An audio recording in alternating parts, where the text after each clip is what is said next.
అమ్మవారి యొక్క 121వ నామం భయాపహాయై నమః.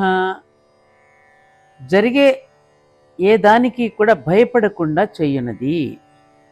అంటే కర్మఫలాలు మనకు జరుగుతూ ఉంటే, అంటే మనం చేసుకున్న కర్మల వల్ల కొన్ని మనకి ఆ కర్మఫలాలను దుఃఖంగానే సుఖంగానే అనుభవించే స్థితి వస్తుంది కదా.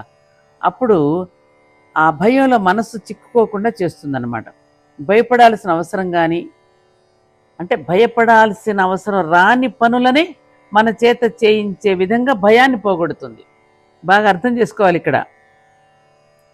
భయపడాల్సిన అవసరం రాని పనులనే మన చేత చేయించే విధంగా భయాన్ని పోగొడుతుంది.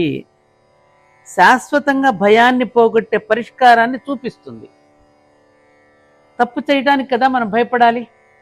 అలా తప్పు చేయనీయకుండా చేస్తుంది మన చేత. ఎంత గొప్పగా ఉందిరా ఈ నామం. ఇవి తెలుసుకోవాలి నాన్న మనం. భయం గొలిపేటటువంటివి, భయపడాల్సినవైన పనులు మనలో ఏ ప్రవృత్తి వలన మనం చేస్తామో ఆ ప్రవృత్తిని మనలో లేకుండా చేస్తుంది. అంటే భయపడాల్సిన అవసరం రాని పనులనే మన చేత చేయిస్తుందన్నమాట. అంటే భయానికి దారి తీసే దుష్ట సంకల్పాలు అనే చెట్టు యొక్క వేరు దగ్గరే కావలసినటువంటి సంస్కారం జరుగుతుంది.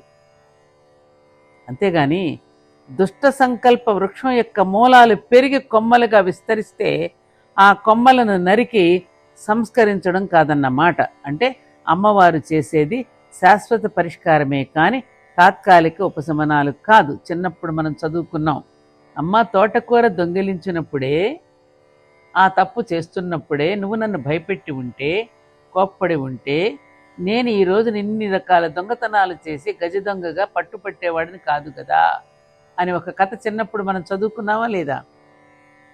అలా అమ్మవారు ఏం చేస్తుంది? ఆ విధంగా అటువంటి దుష్ట సంకల్పం జరిగినప్పుడే ఆ దుష్ట సంకల్పాన్ని దూరం చేసి అప్పుడే మనల్ని కాపాడుతుంది. అటువైపుకు మళ్ళనివ్వకుండా, దుర్మార్గం వైపుకు వెళ్ళనీయకుండా, దుర్వ్యసనాల బారిన పడకుండా మనల్ని రక్షిస్తూ ఉంటుంది అమ్మవారు. పడిన తర్వాత రక్షించమని వేడుకుంటాం, పడిన తర్వాత ఏమో రక్షిస్తుంది? ఆ కర్మఫలం చచ్చినట్టు అనుభవించాల్సిందే మనం.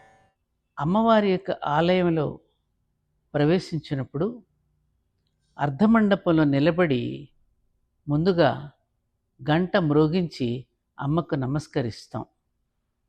అలాగే అమ్మవారి యొక్క నామాలలో ప్రవేశించే ముందు గంట మ్రోగించండి.